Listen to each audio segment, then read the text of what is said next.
Hello everyone, आज हम लोग स्टडी करेंगे असाइलियन कंडेंसेशन को। असाइलियन कंडेंसेशन एक इम्पोर्टेंट रिएक्शन है फॉर जेई एडवांस्ड, लेकिन जेई मीन्स के लिए ये उतनी इम्पोर्टेंट रिएक्शन नहीं है, तो इसे आप जेई मीन्स के लिए अवॉइड कर सकते हैं। लेकिन जेई एडवांस के लिए आपको ध्यान रखना है कि ये इंपॉर्टेंट रिएक्शन है। इस रिएक्शन को हम लोग सबसे पहले ओवरव्यू करेंगे, उसके बाद इस रिएक्शन का मैकेनिज्म देखेंगे।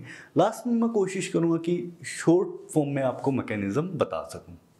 ओके, स्टार्ट करते हैं कि इस रिएक्शन में होता क्या है। फर्स्ट पॉइंट, इस रिएक्शन के अंदर हम लोग दो एस्टर ग्रुप्स लेते हैं। यहाँ पर दो एस्टर ग्रुप्स आपको दिखाई दे रहे होंगे। उन दोनों एस्टर ग्रुप्स के साथ हम लोग रिएक्शन कराते हैं किसकी?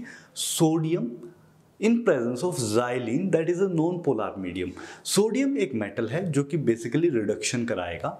सोडियम की टेंडेंसी होगी इलेक्ट्रॉन देना, और उन इलेक्ट्रॉन्स की वजह से बेसिकली यहाँ पर रिडक्शन होगा, और वो रिडक्शन रिस्पॉन्सिबल है इस रिएक्शन के लिए। यहाँ पर ड्यूरिंग रिडक्शन दोनों मॉलिक्यूल्स एस्टर के आपस में कंबाइन कर जाते हैं। जब कॉम्बिनेशन होगा तो आपके पास एक नया मॉलिक्यूल मिलेगा, जिसकी वाटर से ट्रीटमेंट कराने के बाद आपको एक डिफरेंट मॉलिक्यूल ऑब्टेन होगा, जिसके अंदर ketonic as well as alcohol group present होंगे, और इस चीज को हम लोग क्या बोलते हैं? Acyloin. Acyloin is basically alpha hydroxy ketone. यहां पर आप देख सकते हैं कि ये कीटोनिक ग्रुप है, इसकी अल्फा पोजीशन पर, मतलब इससे अटैच जो फर्स्ट कार्बन है उसके ऊपर OH ग्रुप लगा हुआ है। इसको क्या बोलेंगे? Alpha hydroxy ketone.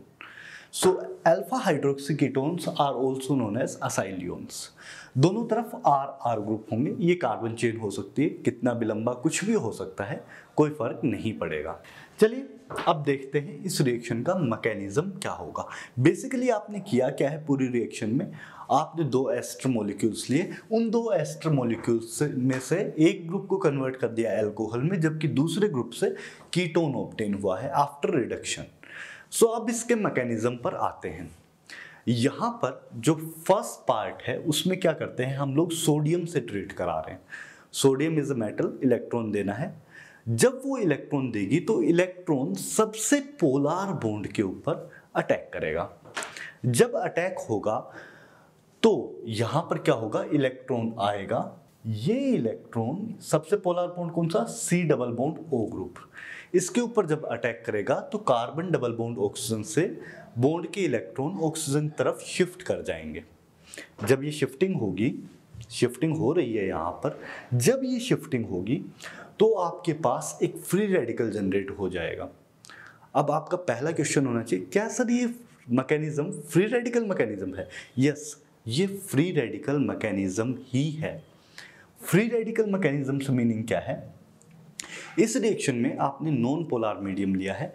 Non polar mediums के अंदर रेडिकल फॉर्मेशन प्रेफर्ड होती है। गैसियस मीडियम या नॉन पोलर मीडियम के अंदर आपके रेडिकल्स काफी इजीली रिएक्ट करते हैं। तो यहाँ पर हम लोगों ने रेडिकल फॉर्म किया है, और ये रेडिकल नॉन पोलर मीडियम के अंदर रिएक्शन शो कर रहा है। यहाँ पर दो रेडिकल्स, यहाँ पर ऐसे ही दो मॉलिक्यूल लेकर के मैं दोनों मॉलिक्यूल्स को आपस में कंबाइन कर दूंगा। जब कंबाइन करूंगा तो कार्बन कार्बन आपस में एक सिंगल बॉन्ड फॉर्म कर देंगे। जो carbon carbon single bond form होगा, ये दोनों रेडिकल्स के कंबाइन होने की वजह से, मतलब डाइमराइजेशन की वजह से हुआ है। यहाँ पर क्या होगा? डाइमराइजेशन। ये जो डाइमराइजेशन है ये रिस्पॉन्सिबल है इस रिएक्शन में आगे प्रोसीड करने के लिए। तो यहाँ पर जब डाइमराइज किया तो उसके बाद आपके पास एक O- Na+, ये आयनिक बॉन्ड है बेसिकली। ये दोनों आपके आयनिक बॉन्ड्स हैं बेसिकली, जबकि ये वाले बाकी सारी कोवलेंट बॉन्ड्स हैं। अब होगा क्या उसके बाद फर्दर? जो ऑक्सीजन का नेगेटिव चार्ज है वो नीचे आएगा, डबल बॉन्ड बनाएगा, जबकि OR ग्रुप लीव कर जाएगा अपनी पोजीशन से। बॉन्ड के इलेक्ट्रॉन्स ऑक्सीजन लेकर के निकल जाएगा, तो इस वजह से यहाँ पर डबल बॉन्ड जनरेट हो जाएगा, जबकि ये निकल के बाहर चला जाएगा। Na जो प्लस है, जो सोडियम है, वो यहाँ इसके साथ चला जाएगा। साथ वाले ग्रुप में भी सेम होगा, यहाँ पर भी O- नीचे आएगा, और क्या होगा? OR ग्रुप लीव कर जाएगा अपनी पोजीशन से। जब OR ग्रुप्स लीव करेंगे तो मैंने यहाँ पर क्या लिख दिया?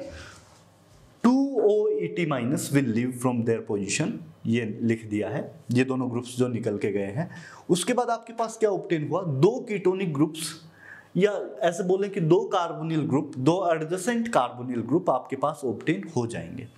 ये दोनों जो एडजेसेंट कार्बोनिल ग्रुप्स हैं, इनको फर्दर सोडियम और जाइलिन से ट्रीट कराना है। इस बार सोडियम आएगा, फिर से सोडियम का काम वही है, इलेक्ट्रॉन देना, रिडक्शन कराना। तो यहाँ पर फिर से सोडियम आ रहा है और सोडियम वापस से रिएक्ट कर रहा है। ये इलेक्ट्रॉन आएगा, ये इलेक्ट्रॉन अटैक करेगा, बॉन्ड के इलेक्ट्रॉन ऑक्सीजन पे शिफ्ट करेंगे, यहाँ पर एक और इलेक्ट्रॉन आएगा।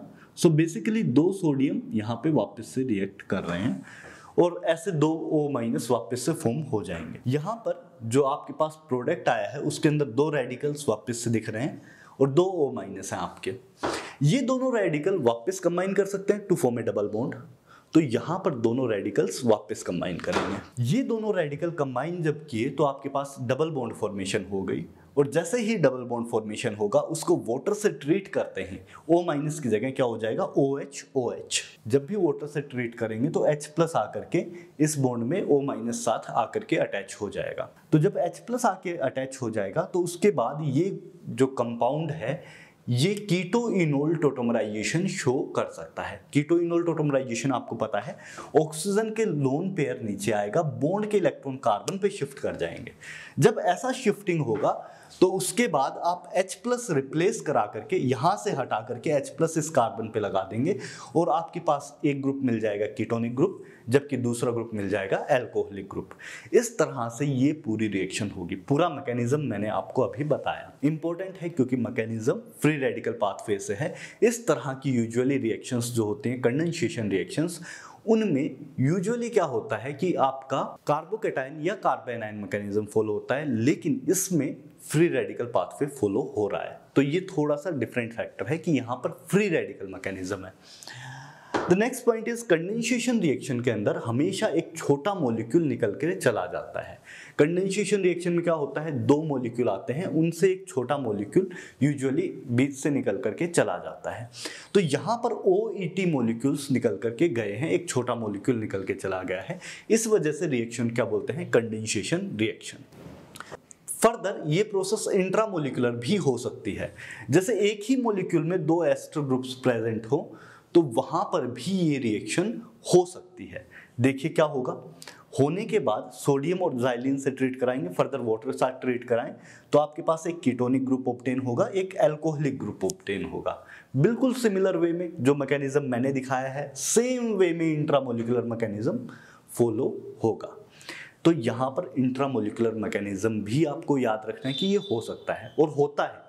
बहुत सारे मॉलिक्यूल्स फॉर्म करने के लिए इस मैकेनिज्म को हम लोग यूज करते हैं। शॉर्ट ट्रिक क्या हो सकती है, आप सिंपली इतना समझिए कि रिडक्शन हुआ है, रिडक्शन होने की वजह से एक साइड रिडक्शन अल्कोहलिक पोजीशन तक पहुंच गया है, जबकि दूसरे साइड कार्बोनिल तक रिडक्शन हुआ है। तो ऐसे कह सकते हैं आप RC double bond O OR, इस साइड भी C double bond O OR and R। यहां से आप बीच से एक O2 मॉलिक्यूल निकाल दीजिए। रिडक्शन मतलब removal of oxygen, addition of hydrogen. तो यहां पर O2 मॉलिक्यूल मैं बीच से निकाल सकता हूं। आप carbon carbon double bond form कीजिए, उसके बाद वाटर के साथ हाइड्रोलाइसिस करा दीजिए, आपके पास कीटोइनोल टोटोमराइजेशन बाद फाइनल प्रोडक्ट आ जाएगा। ये शॉर्ट ट्रिक इसकी हो सकती है। Please like, share and subscribe our channel, और आप बाकी वीडियोस भी एक्सप्लोर कीजिए, क्योंकि बाकी वीडियोस में क्या है कि पूरे लेक्चर मैंने अपलोड कर रखे हैं, क्लास के जो भी लेक्चर्स हैं पूरे के पूरे अपलोड कर रखे हैं। तो जो 11th क्लास का बच्चा है उसको फ़ायदा होगा। अगर आप शॉर्ट में चाहते हैं तो मैं शॉर्ट वीडियोस भी बना रहा हूँ, लेकिन आप अगर फुल वीडियोस देखना चाहते हैं, फुल कोर्स, तो वो भी मैंने अपलोड करके रखा है। वो थोड़ा टाइम टेकिंग है, लेकिन प्रॉफिट उसमें आपको कहीं ज़्यादा होगा। Thank you.